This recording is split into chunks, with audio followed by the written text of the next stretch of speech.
खास उन्हाळ्यासाठी काकडीच्या 2 तोंडी लावणीच्या रेसिपी शेअर करते. एक आहे आपली साधी सोपी खमंग काकडी, माझी साधी सोपी पद्धत आणि दुसरं आहे काकडीचा कायरस.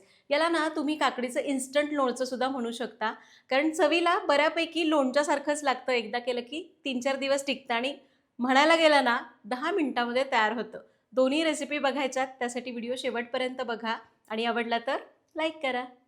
नमस्कार, सरिताच्या स्वयंपाकघरात म्हणजेच आपल्या सरिताज किचनमध्ये आज आपण उन्हाळा स्पेशल काकडीच्या 2 रेसिपी बघणार आहोत. तोंडी लावणीसाठी खमंग काकडी आणि काकडीचा कायरस म्हणजे काकडीचं एक इन्स्टंट लोणचं म्हणलं तरी चालेल. दोन्ही करायला सोपे आहेत. रेसिपीला सुरुवात करूया.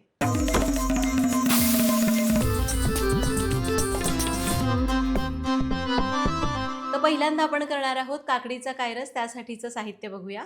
कायरस करण्यासाठी आपल्याला लागतील काकडी. इथं मी 2 काकड्या घेतल्या. एक मसाला करायचा आहे त्यासाठी आपण घेतली आहे 2 छोटे चमचे बारीक मोहरी, 1 चमचा गूळ, 1 चमचा चिंचेचा कोळ, अर्धा चमचा मिरची पावडर, चवीप्रमाणे मीठ. फोडणी करायची आहे त्यासाठी आपण घेतली आहे अर्धा चमचा मोहरी, थोडेसे मेथी दाणे, पाव चमचा हिंग आणि 2 चिमूट हळद.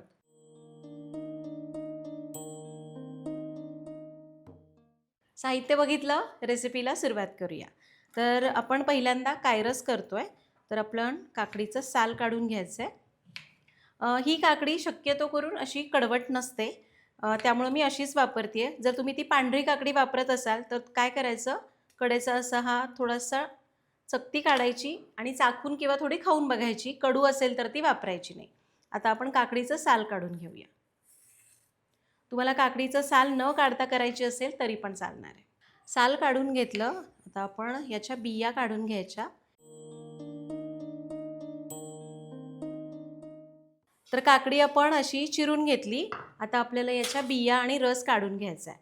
खरं सांगू का, हे जे कायरस जे आहे ते पिकलेल्या काकडीपासून केलं जातं, त्यामुळं ते थोडंसं असताना आंबट असतं. म्हणून मग तसं जर तुम्ही काकडी घेताय तर चिंचेचा कोळ वापरण्याची गरज पडत नाही.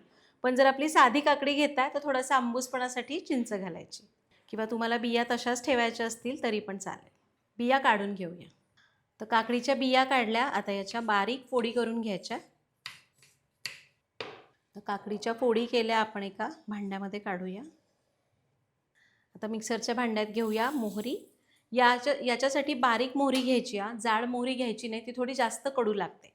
आता याला थोडंसं असं बारीक करूया. खूप बारीक पावडर करायची नाही, हलकं भरड ठेवायची.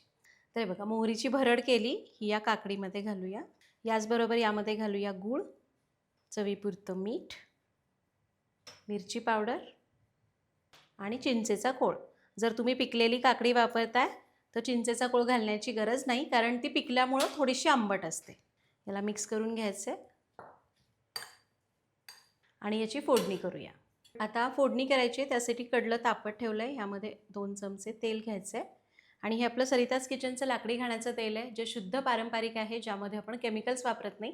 एकदा जरूर वापरून बघा. ऑर्डर करण्याची लिंक डिस्क्रिप्शन बॉक्समध्ये दिलेली आहे. तर तेल आधी चांगलं तापून देऊया. तेल गरम झालं, यामध्ये घालायची मोहरी. मोहरी तडतडली, गॅस बंद करायचा.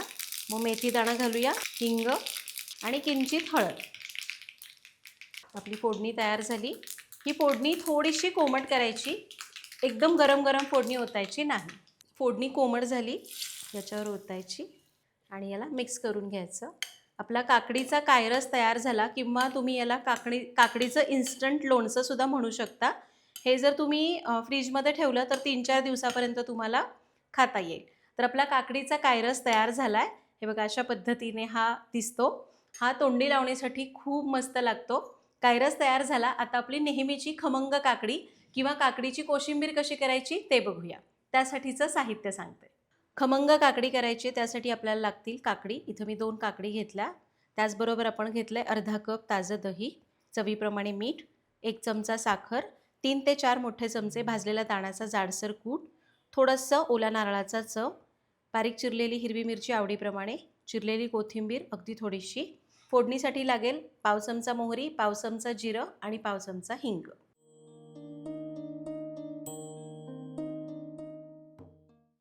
साहित्य बघितलं.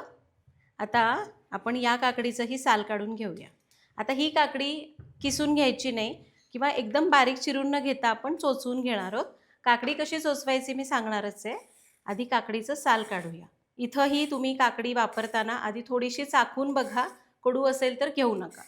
तर काकडी सोलून घेतली, आता ती चोचवायची. तर माझ्याकडे विळी आहे. विळीवर आपल्याला काय करायचं, असं याला 2-3 वेळा करून घ्यायचं. एकदम बारीक काकडी चोचवली गेली पाहिजे आणि त्यानंतर याला असं विळीवर मारून घ्यायचं. याने काय होतं, काकडी एकदम बारीक अशी चिरली जाते आणि थोडीशी मारून घेतली की मग अशी आडवी धरून चिरायची. या प्रकारे तुम्हाला काकडी चोचवता येईल. परत एकदा दाखवते आणि मग चिरून घ्यायचं.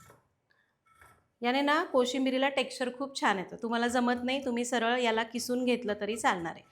आता आपण याने तर विळीवर तर करतोच आहे, पण चाकूने कसं करायचं ते पण मी सांगणारच आहे. सुरीने करताना मात्र आपल्याला उलटं पकडायचं आहे. असं या प्रकारे सावकाश करायचं, थोडंसं खाली लांब धरायचं आणि याला काकडीला असं सुरीने मारून घ्यायचं आणि त्यानंतर असं कापायचं. याला म्हणतात काकडी चोचवणे. तुम्हाला ज्याच्यावर जास्त सोपं वाटतं ते करू शकता. सगळी काकडी अशी चोचवून घेऊया. तर सगळी काकडी मी चोचवून घेतलेली आहे. बरेच जण काय करतात, काकडी चोचवल्यानंतर तिच्यातलं पाणी पिळून काढतात आणि मग ती काकडी वापरतात. पण मला पाणी काढलेलं असंच काढण्यापेक्षा मला असंच आवडतं. त्यामुळे मी काकडी अशीच वापरते. तुम्हाला हवं तर तुम्ही याला चांगलं पिळून घेऊन पाणी काढून ठेवू शकता किंवा तुम्हाला पिळून घ्यायचं नाही आहे, जस्ट एखाद्या चाळणीवर उंचावर निथळायला ठेवायचं, जास्तीचं पाणी निघून जातं. आता आपण काकडी चोचवून घेतली, यामध्ये घालूया थोडीशी साखर, हिरवी मिरची. तुम्हाला हवं तर हिरवी मिरची तुम्ही फोडणीमध्ये वापरली तरी चालेल, इथं न घालता. त्याचबरोबर घालू चवीपुरतं मीठ, थोडीशी कोथिंबीर आणि दही. दाण्याचा कूट मी शेवटी घालणार आहे, म्हणजे तो छान कुरकुरीत राहतो. इथं मी दही जवळपास अर्धी वाटी लिहिलं आहे, पण तुम्हाला पाहिजे तर दह्याचं प्रमाण कमी केलं तरी चालेल किंवा नाही वापरलं तरीही चालणार. याला आपण मिसळून घेऊया. याला आपण मिक्स करून घेतलं आहे. आता मी थोडासा ओला नारळाचा चव घालणार आहे. ओला नारळाचा चव तुम्हाला आवडत असेल तर घाला, पण नसेल आवडत नाही घातला तरी चालेल. पण हां, ओला नारळ जर तुम्ही घालताय ना, तर ती कोशिंबीर एक 3-4 तास झाले किंवा सकाळी केली तर संध्याकाळपर्यंत थोडासा वेगळा वास यायला लागतो. त्यामुळे मी शक्यतो घालत नाही, पण आज मी अगदी थोडासा वापरला आहे. कारण मी लगेच आत्ता संपवणार आहे म्हणून. तुम्हाला जर वाटतंय की ही बराच वेळ राहणार आहे, तर नारळाचा चव घालू नका. याला आपण मिक्स करून घेतलं. आता याची फोडणी करूया. तेल गरम झालं, यामध्ये घालूया मोहरी. मोहरी चांगली तडतडून द्या बरं का, नाहीतर खूप कडू लागणार. मोहरी तडतडली, जिरं घालायचं आहे आणि गॅस बंद करून घालूया हिंग. ही फोडणी तयार झाली आहे. आता ही फोडणी तुम्ही गरमही घालू शकता, पण जर तुम्हाला वाटते काकडी छान कुरकुरीतच राहावी तर फोडणी कोमट झाली की मग घालायची. आता मी काय करते, फोडणी थोडी कोमट करून घेते, मग याच्यावर घालूया. आता आपली फोडणी कोमट झाली, या कोशिंबिरीवर ओतायची. शेवटी घालूया भाजलेल्या दाण्याचा जाडसर कूट. कूट जाडसर घ्यायचा, एकदम बारीक घ्यायचा नाही. याला मिक्स करून घेऊया. दाण्याचा कूट शेवटी घातला ना मस्त कुरकुरीत लागतं. याला मिक्स करून घेतलं आणि आपली ही खमंग काकडी किंवा काकडीची कोशिंबीर तयार झाली, जी मस्त कुरकुरीत होते आणि चवीला नावाप्रमाणे खमंग लागते. तर अशा प्रकारे आज आपण काकडीचे 2 प्रकार बघितले. काकडीचा कायरस किंवा इन्स्टंट लोणचं म्हणू शकता आणि खमंग काकडी. तुम्हाला यापैकी कोणती रेसिपी आवडली हे मला कमेंटमध्ये सांगा. यातली कोणती रेसिपी तुम्ही नेहमी करून बघता आणि कुठली माहिती नव्हती हे पण मला लिहून कळवा. भेटूया पुढच्या भागात. धन्यवाद.